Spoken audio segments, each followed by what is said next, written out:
Dito sa Pilipinas, patuloy rin ang pag-alala ng mga Katoliko sa naging impact ni Pope Francis sa kanilang buhay.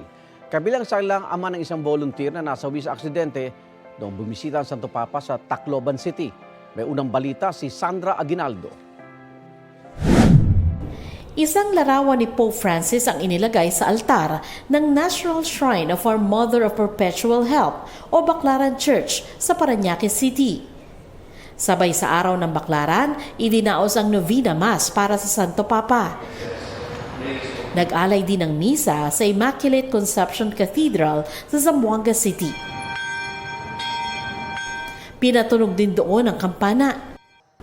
Abot-abot ang pagdadalamhati ng maraming Pilipino sa pagkamatay ng tinaguriang People's Pope.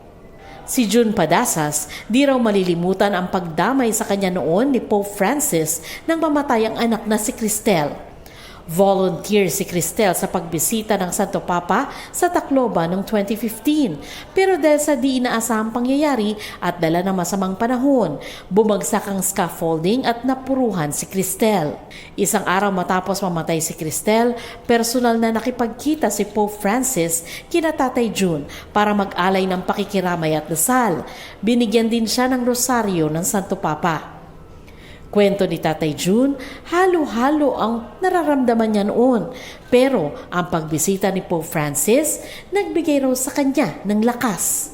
Kaya gano'n na lang daw ang lungkot niya nang mabalitaan ang pagpanaw ni Pope Francis. Lungkot pero naging masaya kasi sabi ko, nakamay na siya ng Diyos, wala siyang naramdaman sakit. Doon, paraiso ng puntaan niya. Siguro, mas matuwang-tuwa na magkita na silang anak ko dyan. Yun ang kahapon inausap ko yung anak ko sa altar kasi nagsindi ako ng kandila. Sabi ko na, wala na si Pope Francis kung nanonood. Salubungin mo lang yan. Gabayan mo punta sa Kairian ng Diyos. Pinakaiingatan din ni Salome Israel ng Tubigon, Bohol ang larawan kasama si Pope Francis. Bagamat naputulan ng braso, isa si Salome sa mga nakaligtas sa lindol sa Bohol noong 2013. Noong 2015, nabigyan siya ng pagkakataong makasama sa tanghalian si Pope Francis sa Archbishop's residence sa Palo Leyte. When I meet Pope Francis last 2015, I was so blessed and feel privileged for giving a chance to dine with him, and not just to dine but also to talk to him personally. And also during that time when I meet him, a lot of opportunities have come into my way. Ang makasama raw si Pope Francis ay isang biyayang dadalhin niya sa kanyang puso magpakailanman. It really changed my life. Pope Francis is not just a spiritual leader, but also he is a guiding light for me because his presence brought me hope, faith, strengthened my faith, especially to God.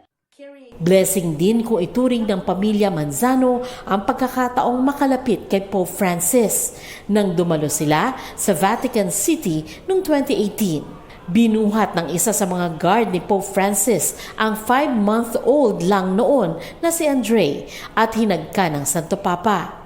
In that time, because I was really close to him, I can see his face. He closed his eyes, he kissed him, he whispered, and he was praying. Wala mang maalala si Andre, nagsisilbing alaala ng tagpong yan ang mga litratong kuha ng kanyang mga magulang. When I was 5 months old, I got kissed by Pope Francis, and this is one of my favorite pictures. Para sa akon, ang kiss nga ginhatag ni Pope sa akon bata 7 years ago is a symbol of a blessing and grace. It was a gift that we will carry for the rest of our lives and something that we will never forget. Nakatatak na rin daw sa isip ng rector na si Father John Tadifa ang araw na makausap niya si Pope Francis noong 2021. Inspirasyon raw ito para pagbutihin ang kanyang ginagawa. Pagpalakit ko man sa iya personally and saying Grazie mille, Santo Padre, expressing my thanks and gratitude sa iyang pag-lead sa simbahan, ang iyang nga impact nga opportunity to be close and to touch the hands of the successor of Peter, para sa akong dako nga bendisyon nga naghatag sa akon sa inspirasyon to also try to live out the best sa akon nga call. Ito ang unang balita. Sandra Aguinaldo para sa GMA Integrated News. Igan, mauna ka sa mga balita, mag-subscribe na sa GMA Integrated News sa YouTube para sa iba't ibang ulat sa ating bansa.